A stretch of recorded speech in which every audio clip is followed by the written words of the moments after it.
오랜만에 뵙습니다. 지난달 강좌를 못해가지고 그동안 잘 계셨습니까? 예천동학농민혁명기념사업회 사무처장 정주호입니다. 저희가 3월부터 5월은 탐방, 6월, 7월, 8월, 9월 이렇게 매월 마지막 주 금요일 역사 강좌를 진행하는데 지난달에는 산불 때문에 부득이 취소가 됐어서 올해는 첫 역사 강좌 시간입니다. 오늘도 김영진 교수님 황홀한 응변으로 강의를 해주실 거라고 기대하겠습니다. 경희대학교 김영진입니다. 안녕하세요. 결국 동학을 하려면 수훈체제후가 남긴 두 권의 저서를 놓고 연구를 시작해야 되지 않겠는가 해서 수훈체제후가 남긴 저서가 동경대전 용담주사입니다. 기회가 되면 또 더 자세히 설명드리겠지만 오늘은 주로 제가 발표한 논문 중심으로 하겠는데 여기서 좀 쉬운 것 중심으로 접근을 하겠습니다. 이 동경대전 용담주사를 놓고 많은 연구자들이 연구를 했는데 대부분 역사적 연구도 하지만 용담주사 같은 경우는 문학 쪽에서 많이 연구를 하고 동경대전은 철학 분야에서 많이 연구를 했는데 현실과는 좀 동떨어지고 머리에서만 맴돌게 하는 파변적이거나 혹은 약간 궤변적이거나 이론에 근거한 어떤 사상체계만 갖고 있어서 저는 수훈체제후의 그 삶의 궤적을 추적해본 결과 그가 이 책을 쓰게 된 거는 이 시대 속에서 19세기적 상황을 어떻게 하면 헤쳐나가고 보다 나은 세상을 만들까에 대한 아주 성찰적인 고민을 구체적으로 했다라는 거죠. 그래서 제가 실천적 방법론이라는 좀 구체적인 언어를 쓰게 되었고 또 동학의 핵심 키워드가 시천주잖아요. 좀 더 현실적인 걸 좀 접근해보자 해서 제목을 실천적 방법론으로서의 시천주를 잡고 그리고 동경대전 했으니까 이제는 또 한글 가사라고 하는 용담유사를 또 해야 되잖아요. 근데 용담유사는 또 지난 겨울 방학 때 아주 미친듯이 또 제가 탔어요. 또 이렇게 본의 아니까 제가 종교가 없는데 동학 도인이 다 돼버렸어요. 네, 그래서 결국 논문을 2편을 투고했고 자 그러면 여기서부터는 이제 본격적으로 이 논문을 쓰기 위한 어떤 기본적인 역사적 배경들을 설명하려고 하는 것이고 두 번째는 이 시천주가 뭐냐 그러면 다시 실천적 방법론이라는 게 어떤 거냐 이 논문의 중요한 차별성 중에 하나가 결국 한 단어인데요. 결국 19세기적 상황에서 수훈체제후가 고민했던 거는 어떻게 하면 우리 백성들을 도탄에 빠진 백성들을 민중들을 어떻게 하면 구원할 수 있을까 하는 아주 지식인으로서 또 양반 유생으로서 진지하게 고민을 하고 성찰을 했고 또 그 답을 얻기 위해서 전국을 돌아다녔어요. 제가 연구해 본 결과 단순하게 말씀드리면 수훈의 사상은 결국 철학적 용어로 말하면 existentialism, 실존주의 이거를 주장하는 학자들이 또 없었어요 지금까지. 제가 처음 밝히는 거예요. 실존주의 대가라 그러면 우리가 1850년대는 아시다시피 니체가 있고요. 그 다음에 하이데거가 있고 그 다음에 이제 20세기 초에는 장폴 사르트르가 있습니다. 프랑스에. 그래서 사르트르의 존재와 무라는 책이 있는데 거기의 사상과 맥을 같이 합니다. 수훈이. 그러니까 사르트르보다 100년 정도 앞선 사상이에요. 이게 굉장한 거거든요. 제가 이번 기회에 이 논문을 통해서 이 수훈의 사상은 사르트르보다 시대적으로 앞서고 내용도 좀 능가하는 부분이 있다. 이거를 제가 이 논문에서 좀 강조를 했습니다. 요거는 지금 두 번째 이번에 막 나온 논문입니다. 그래서 참 재미있는 게 동경대전은 주로 집필 장소가 경주에서 했어요. 근데 용담유사는 전라도에서 했어요. 왜 그랬을까? 또 동경대전은 한자로 썼어요. 용담유사는 한글로 썼어요. 왜 그랬을까? 왜 그랬을까? 도대체 재미있는 건 이 용담유사는 또 경상도에서 피신하는 과정에서 특히 남원에서 주로 많이 썼는데 피신하는 도망다니는 과정에서 용담유사를 썼다는 거죠. 이거를 문학적 용어로 원래는 문학적 용어가 아니라 종교적 용어였죠. 기독교에서 디아스포라라고 하는 용어가 있어요. 제가 그 용어를 도입해가지고 두 번째 논문을 쓴 거예요. 그래서 심사자들이 봤을 때 굉장히 그 부분에 대해서 또 프레이즈, 굉장히 칭찬을 많이 해줬어요. 아, 이거 새로운 아이디어다. 결국 연구자들은 기존의 연구에 대해서 비판적으로 보고 새로운 아이디어나 새로운 뭔가를 재창조해야 되거든요. 제 논문은 학술적이지가 않습니다. 되게 읽기가 쉬워요. 읽기가 되게 쉽습니다.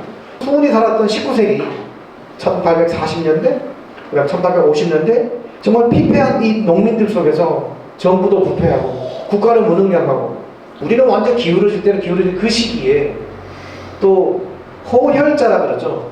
호혈자가 뭔지 아시죠? 콜레라, 그게 창고래로, 또 흉년, 가뭄, 매간매진, 그 시대가 바로 이 수훈이 사는 시대죠.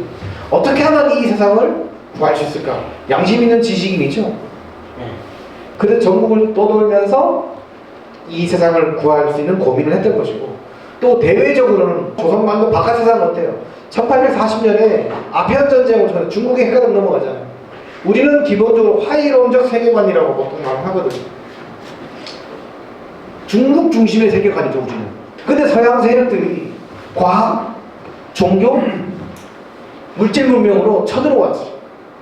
서양의 세력이 점점 동쪽으로 몰려온다는 말을 서세동점이라고 보통 합니다. 서양세 서세동점. 이런 상황 속에서 어떻게 하면 살아나겠냐. 1840년 동아시아죠. 네, 지금 우리 아다시피 대원군은 위정척사, 정은 정학이라고 해요. 조선 성리학을 정학이라고 해요. 정학을 보호하고 나머지는 사로 배척한다는 그런 운동. 네. 19세기 수훈 최저가 살던 그 시대를 용담사에서 기록을 했어요. 여기 보면 요 용어가 반복되게 효박한 이 세상이에요. 기구한 인의 팔자, 1점 혈육 없다. 해서 당시 시대가 정말 얼마나 처참한지를 효박이라고 하는 이 단어에 담고 있더라. 세상 말세다. 그렇게 말하는 것을 아포칼립스라고 하고, 앞으로 이 세상은 더 희망도 없어, 잘 될 수가 없어, 우리는 망할 거야. 점점 암울한 세계관을 디스토피아라고 합니다. 1844년부터 10년 동안 전국을 돌면서 다양한 사람들을 만나고 다양한 경험을 하고 계속 도를 닦으면서 어떻게 하면 이 세상을 구원할까를 고민하죠. 그러다가 드디어 울산 그 여시골 그 바위에 드디어 어떤 스님으로부터 책을 받아요. 그거를 을묘년에서 받았다. 그래서 을묘천서라고 합니다.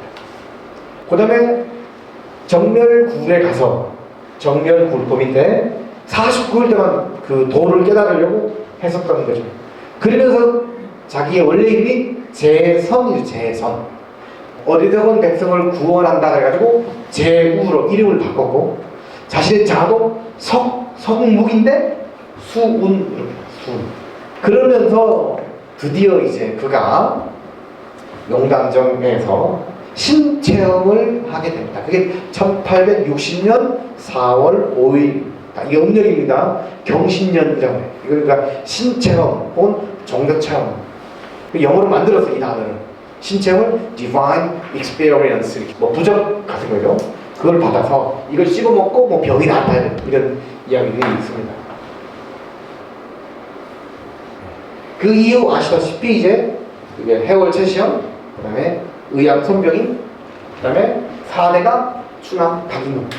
보통 여기까지는 많이 아시는데 예산 지역에서 추남 박인호 선생님 이렇게 2027년, 오늘이 올해가 2025년이잖아요. 그러니까 앞으로 2년 후면은 또 해월 최시영 탄신 200주년 기념 또 학술대회를 하게 될 텐데, 아마 그때는 제가 주도적으로 우리 학교에서 할 것 같아요.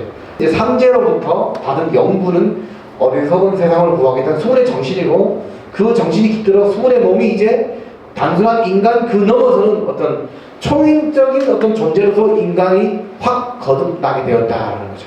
그때부터 이미 이 수훈 체제는 득도를 하게 되었다는 거죠. 초인적 존재라고 하는 건 이제 서양 철학에서 말하는 니체의 그 초인 사상, 리버맨스라고 하는데, 슈퍼맨, 그것도 좀 맞닿아 있지 않을까. 다만 제가 아직은 근거는 좀 부족해요. 추정만 할 뿐이죠. 어쨌든 초인적 존재다. 초인적 존재는 이제 지극히 하느님을 위하는 마음으로 도덕, 천독을 순종하는 자라고 합니다. 동경대전이 이렇게 있는데, 보면 제가 가져왔습니다만, 앞부분에 포동문, 논학문, 수덕문, 불연기연 요 네 가지 중요한 챕터만 제대로 읽으면 이게 다예요. 특별히 그 중에서 동경대전 두 번째 논학문 같은 논학문이잖아요. 학문을 논하는 거거든요. 그래서 이 수문의 사상 혹은 동학의 사상의 모든 것이 결집되어 있는 게 논학문이에요. 그래서 드디어 그가 어쨌든 여기서 그 동학의 핵심 사상을 뽑아서 말하고 있습니다. 한때 동학은 동쪽의 학문이다 해가지고 영어를 Eastern Learning 이렇게 했었어요. 서양의 학문을 서학이라고 그러잖아. 서학 옛날에. 그 서양과 대비된다고 해서 동학이라고 해서 근데 제가 연구를 해보니까 Eastern Learning 틀린 영어예요. 이거 지리적 위치를 말하는 게 아니라 이 동자라는 건 순수하게 우리를 이야기합니다. 우리 민족 조상들, 우리 동이족, 동국 여지승, 동북이라고 그러거든요. 서양, 중국에서 우리를 동북이라고 해요. 우리를 이야기하는 거예요. 우리 한국인. 그래서 여기도 실제 또 논학문에도 나와요. 이거는 우리 거다. 직이금지 원이대강, 시청주 조화정, 영세불망 완서지. 선생님들 이 정도는 이제 동학 공부 좀 한다라면 요 글자를 좀 알고 계시면 좋겠어요. 실제 종교를 가지고 있는 분들이 이걸 계속 주문을 많이 하는데요. 실천적 반동의 핵심은 바로 이겁니다. 이거예요. 이거로 도를 닦이면 내가 초인의 존재가 된다. 이게 수훈사상의 핵심이 되는 거죠. 요거는 이를 돕기 위해서 1대 교주 최재훈은 시천주, 2대 교주 최시영 사인여천, 3대 교주 그러니까 인내천, 이거 다 아시죠? 그래서 다시 한번 그런 우리가 공부를 위해서 시자는 모신다는 뜻이죠. 모실시, 천중을 모신다 뜻이고요. 하늘을 섬기든 사람을 섬긴다. 사람이 곧 하늘이다. 이렇게. 뜻은 다 같은 의미입니다. 즉 이게 이제 서양 종교나 다른 연타 종교와 다른 게 우리 사람 자체가 하느님이라는 뜻이죠. 사실은 인간이자 이건 굉장한 접근 방식이거든요. 동학의 사상이 또 발전해서 실천 운동으로 가고 1894년에 이제 드디어 우리가 반려세를 부르고 하면서 드디어 펼치게 나가는 거잖아요. 그렇죠? 인류 역사 선천과 후천은 많은데 선천의 시대는 각자 자기만을 위하는 세상이라는 거죠. 근데 후천 계획이 되면 모두가 하나가 되는 그런 세상으로 간다. 이거를 드디어 이제 수훈체제가 발견하고 이런 세상이 돼야 돼. 왜 지금 우리가 이렇게 안 되냐 19세기가 바로 각자 위심의 상태로 살기 때문에 그렇다. 지금은 어떤가요? 지금도 각자 위심일까요? 동기일체일까요? 우리가 이렇게 하면 된다면 후천 계획이 되면 걔는 하늘이 열리고 땅이 열리는 그런 세상. 어쨌든 상제로부터 연구를 받았음에도 불구하고 바로 그가 현실 속에 뛰어든 게 아니라 그럼에도 불구하고 여전히 1년 동안 또 계속 수련했다. 천인 합의를 위해서 사람과 하늘이 하나가 되려고. 이게 되게 어려운 거죠. 그래서 자신도 불완전한 인간이다. 불완전한 존재라는 거죠. 이거를 극복하기 위해서 수련을 그 중에 핵심 뭐가 바로 주문을 외우고 수심전기라는 단어가 나오는 거죠. 이렇게 제가 핵심은 바로 이겁니다. 이건 제가 사실 쓴 게 아니라 수훈 선생이 논학문에 나오는 거예요. 근데 제가 좀 의문점은 왜 기존의 연구자들은 이걸 접근을 못했을까 하는 거 좀 어려워. 이제 앞으로 동학은 뭐냐? 한마디로 저는 처음에 동학 연구할 때 동학은 민족 종교다 이렇게 K 종교다 이렇게 제가 했는데 그저는 그걸 수정하기로 합니다. 아닙니다. 후손들이 해월 최시영 때부터 이거를 종교화 시킨 거고 수훈 체제가 처음 동학을 창조할 때는 이게 종교가 아니에요. 이건 순수하게 조선의 백성들을 구원하기 위한 하나의 실천적 방법론이고 사상이다라는 거지. 실존주의라는 거 철학적으로 실존을 이야기합니다. 어떻게 살아야 될까? 삶에 대한 구체적인 실천적인 해답을 줬다는 거예요. 이게 중요한 포인트가 되고 그 다음에 실천적 방법론은 본주문, 강령주문 21글자 그게 실천적 방법론이 되는 거예요. 실제로. 그러면 실천적 방법론이 이 수훈의 사상이 도대체 뭐야? 해서 제가 접근을 해보니까 이게 사르트르의 사상하고 좀 맞닿아 있는 부분들이 있다는 거예요. 사르트르 그러면 이게 실존주의거든요. 천도. 사르트르는 무사상과 연결이 되어 있더라. 이거는 이치라고 하는 건 스스로 변화할 수 없는 존재인데 인간은 변화 가능하다. 체인저버 하다는 거죠. 또 스스로 움직이고 변화를 일으키잖아요. 지금 선생님들 앉아 계신데 의자, 기대고 있는 책상, 무생물이잖아요. 물건이고 물체이잖아요. 이거는 가만히 있어요. 사람이 변화시키는 거지 안 변하잖아요. 근데 인간은 어때? 스스로 변화를 일으킬 수 있는 그런 존재라는 거죠. 그래서 인간은 오행의 기운이다. 근데 사르트르 같은 경우는 인간의 존재를 무라고 해서 그랬어요. 그래서 인간은 무에서 유를 창조한다. 이게 사르트르의 말이에요. 그래서 이 인간관이 사르트르와 맥을 같이 하라. 이 사람이 장폴 사르트르 보신 적이 있으실지 모르겠네요. 사르트르의 유명한 책이 두 가지가 있어요. 존재와 무라는 책하고 실존주의는 휴머니즘이다. 처음에 저도 이거 철학이다 그래서 되게 어렵다고 생각했는데 대학원 다닐 때 철학은 딴 게 없어요. 그냥 단순하게 실제 우리가 밥 먹고 살아가는데 어떻게 살아야 될까에 대한 그것을 머리로 푼 거예요, 그냥. 그래서 지금도 조금 실존주의 설명을 드릴 텐데 어떻게 살아가는 것이 인간다운 삶인가에 대한 고민을 하는 것이 이제 실존주의라고 보통 하는데 실존주의는 두 가지가 있어요. 유신론적 실존주의 혹은 기독교적 실존주의 그 다음에 무신론적 실존주의 이렇게 이야기하는데 인간은 다 불완전한 존재라고 해. 그럼 어떻게 살아갈 거야? 인간은 불완전하니까 종교에 기해서 종교적인 힘으로 살아가는 거야. 이게 이제 불교가 되든지 기독교가 되든지 이슬람교가 되겠지. 뭔 소리야. 인간은 완벽해. 인간은 뭐가 있어? 이성이 있잖아. 이성으로 내 의지로 이성으로 살아갈 거야. 이게 이제 무신론적 실존주의인데요. 유명한 명제가 있는데 본질이 실존에 앞선다는 유명한 명제가 있어요. 근데 사람들은 이걸 뒤집고 본질이 실존이 앞서는 게 아니라 실존이 본질이 앞선다. 말 바꾸는 거 그저 그런 것 같죠? 이 굉장히 여기 진리가 담겨있는 것인데요. 종이를 자르기 위해 칼을 만든다. 칼을 만드는 이유는 뭘까요? 기능을 위해서 칼을 만드냐? 자르기 위해서. 만들고 보니까 칼 자르는 게 아니라 칼을 만드는 이유는 자르기 위해서 만들잖아요. 칼 자체는 존재하는 하나의 실존인데 본질. 그 본질이 앞선 거죠. 근데 인간은 어떨까요? 너는 나중에 공학자가 돼야 돼. 그래서 부모님이 태어나가셨을까요? 태어나고 보니까 나중에 공학자가 된 거잖아요. 이게 순서가 바뀌는 거죠. 이게 사르트르가 한 말이에요. 별것 아닌 것 같지만 그래서 실존이 본질이 앞선다.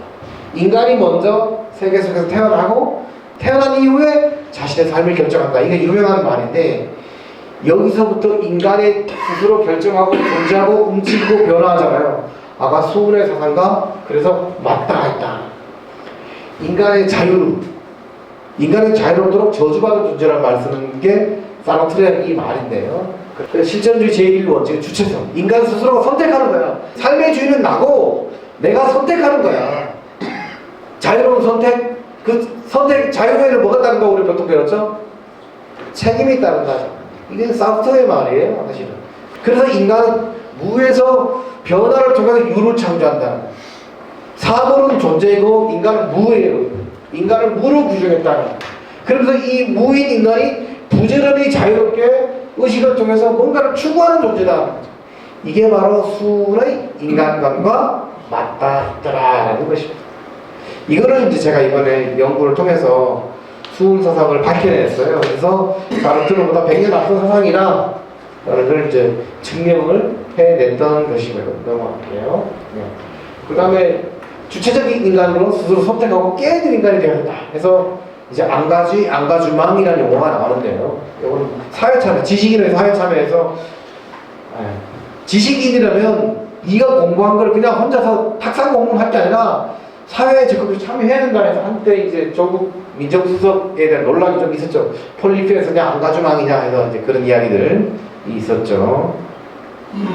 장폴 사르트르는 이 존재와 무에서 인간을 무로 받고 이 무에서 유를 창조하는 자유로운 변화로운 존재가 인간인데 이런 이야기를 누가 했냐? 사르트르보다 100년 앞서서 이미 수운 선생이 이걸 했더라. 다만 세상에 알려지기는 수운보다는 사르트르가 더 유명했을 뿐이었지 이미 사상적 바탕은 수운이더라. 사르트르가 수운을 알았더라면 기절천공을 얻으셨을 것이고 지금 서양 사람들이 그래서 서양 연구자들이 동학을 자꾸 연구하려고 그래요. 결국 모든 것은 인간에게 달린 불가능을 가능하게 하는 우리 인간이다라는 거죠. 인간만이 유일한 신령한 존재라고 논학문에 나오고 인간만이 유일한 신령한 존재다. 요 용어는 기독교의 성경에도 나와요. 인간은 영적인 존재다. 또는 신의 형상대로 닮았다라고 나와요. 성경 창세기 1장에 나와요. 조선을 수호하고 보국 안민의 계책 속에서 시천주를 핵심 사상으로 동학이 창도되게 되었다는 거죠. 예.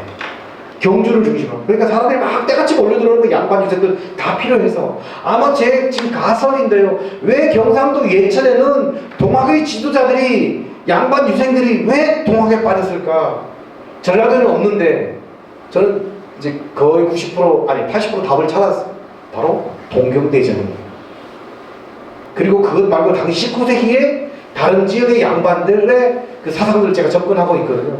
당시 결국 다 고민을 해. 어떻게 하면 이 나라를 살릴까? 수호는 동학이고 18세기는 실학이고 개화파 지식인들도 있을 것이고 삼각적인 지식인들 가운데 일부가 동학으로 들어간 사람들이 있어요. 아, 여기에 답이 있겠다. 다음에 기회가 되면 제가 그 부분에 대해서 경상도 예천 지역의 지도자들이 왜 동학에 입도해서 지도자로서 역할을 했을까? 이걸 아마 제가 논문을 쓰고 아마 검증이 되면 아마 또 기절초풍할 일이 벌어지지 않을까 싶습니다. 그래서 모든 사람이 그 수훈 선생님의 가르침을 온전히 추종하는 날만 되면 새로운 세상이 될 것이고 그것은 무국대도가 될 것이다. 인간의 노력과 의지로 만든 다시 새롭게 되는 그런 세상이 될 걸로 기대를 하면서 저는 마치고 제가 또 배감 박은식입니다. 이거 진짜 할 이야기 많습니다. 오늘날 우리 현재 정치를 풀 수 있는 해답도 저는 박은식으로 보거든요. 아, 이분 공부하면서 막 눈물이 나는 거야. 왜 내가 이걸 이제서야 알았던 거고. 그래서 또 소개해드리고요. 역사를 잊은 민족의 미래는 없다. 우리 단재 신채호를 알고 있잖아요. 원조는 박은식 선생이에요. 저도 처음 알았어요. 대한민국 임시정부 2대 대통령실에요. 이승만 막 쫓겨나서 이승만 안 쫓아보냈어요. 이승만을 품어줬어요. 아, 훌륭해요.